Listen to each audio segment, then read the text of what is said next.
আজও মায়ের জন্য কাঁদি, কারণ আমার মা যে ছিল ভীষণ মিথ্যেবাদী। বাবা যেদিন মারা গেল আমরা হলাম একা। সেদিন থেকেই বাঁক নিয়েছে মায়ের কপাল রেখা। মা বলতো বাবা নাকি তারার ভিড়ে আছে, লেখাপড়া করি যদি নেমে আসবে কাছে। তারায় তারায় বাবা খুঁজি, তারার ছড়াছড়ি, আমার মায়ের মিথ্যে বলার প্রথম হাতে খড়ি। পাড়াপড়শি বলল এসে, এই বয়সেই নারী একা একা এতটা পথ কেমনে দেবে পারি, ভালো একটা ছেলে দেখে বিয়ে করো আবার। মা বলতো ওসব শুনে ঘেন্না লাগে আমার, একা কোথায়, খোকন আছে, বিয়ের কি দরকার। ওটা ছিল আমার মায়ের চরম মিথ্যাচার।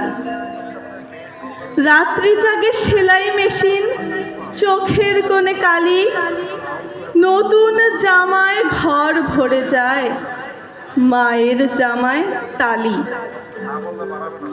ঢুলু ঢুলু ঘুমের চোখে সুই ফুটে মার হাতে, আমি বলি শো তো এবার, কি কাজ এত রাতে। মা বলতো ঘুম আসে না, শুয়ে কি লাভ বল। ওটা ছিল আমার মায়ের মিথ্যে কথার ছল। স্কুল থেকে নিতে আসা গাড়ি ঘোড়ার চাপে, আমার জন্য দাঁড়ানো মা কড়া রোদের তাপে।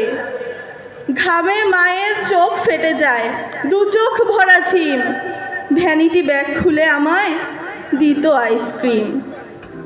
মায়ের দিকে বাড়িয়ে ধরে বলতাম একটু নাও, মলিন হেসে মা বলতো খাও বাবা খাও, আমার আবার গলায় ব্যথা, ঠান্ডা খাওয়া মানা।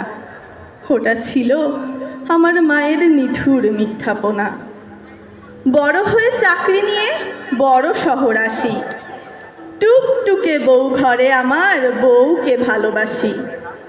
পশ এলাকায় বাসা নিয়ে ডেকোরেটর ধরে সাজিয়ে নিলাম মনের মতো অত্যাধুনিক করে।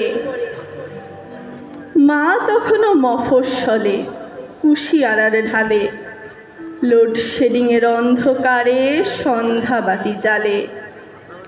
নিয়ন বাতির ঢাকা শহর আলোয় ঝলমল, মাকে বলি মা গঞ্জ ছেড়ে এবার ঢাকায় চলো।